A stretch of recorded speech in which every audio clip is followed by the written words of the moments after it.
Welcome, moms and dads, to another session of Ask Ms Fizz. Today's question is from a dad that says, Miss Fizz, my child is struggling with maths. I don't understand why. I'm very good in maths. His mom is very good in maths. I don't know what the issue is. Well, dear daddy, the truth is each child is different. And yes, they have your genes, they have your DNA. Doesn't necessarily mean it transforms into what you have, your own expertise and things that you're good at.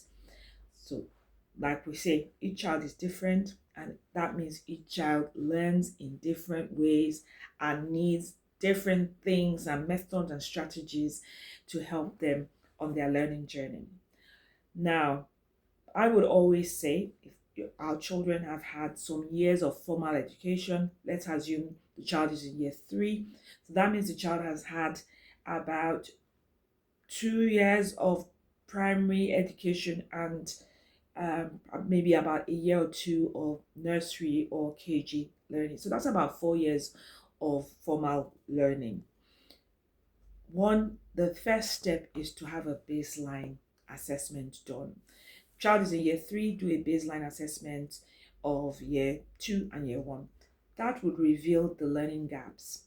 Now, once learning gaps are revealed, the topics the child does not fully understand, then the strategy begins to plug in those gaps, those holes. Now, moms and dads, because you've identified the gaps does not mean the you get a lesson teacher overnight, abracadabra, the child becomes a math genius. It's not like that. If there's 2 years of learning gaps, it will take some time to fill in those gaps. However, because the child is older, the learning might be at a faster pace, but those gaps still need to be filled. Remembering that the child is in year three, is learning things of which there are still learning gaps that you're trying to fill. So you need to be patient. And most important thing is to see that the child is progressing with the gaps that are being filled. Okay. And one other thing that I believe is important that we fall short of here in Africa is we skip the aspect of our children touching maths, learning maths by touching, that's manipulating objects and things, and we just take them straight away to abstract. What do I mean by that? For example, we say a child should divide 40 divided by 4, for example. That is abstract, really. But if we start using manipulatives could be anything. It could be counters, it could be stones, it could be sticks, it could be anything. But you let the child understand that the learning you are doing is real learning, right? Is in context. For example, we could say, okay, I'm giving you 40 oranges, and I want you to share the 40 oranges with you and your 3 friends that are coming over. Now, that word sharing is dividing, right? That's what division is. But you are teaching it in a way the child understands. The child has opportunity to touch, so you give the child 40 things.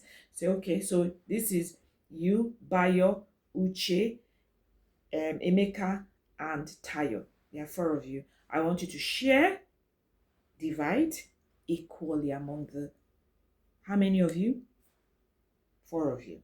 So even though you've initially said between you and your 3 friends, some children might get that to mean divided by 3, but you're contextualizing it for him that it includes yourself.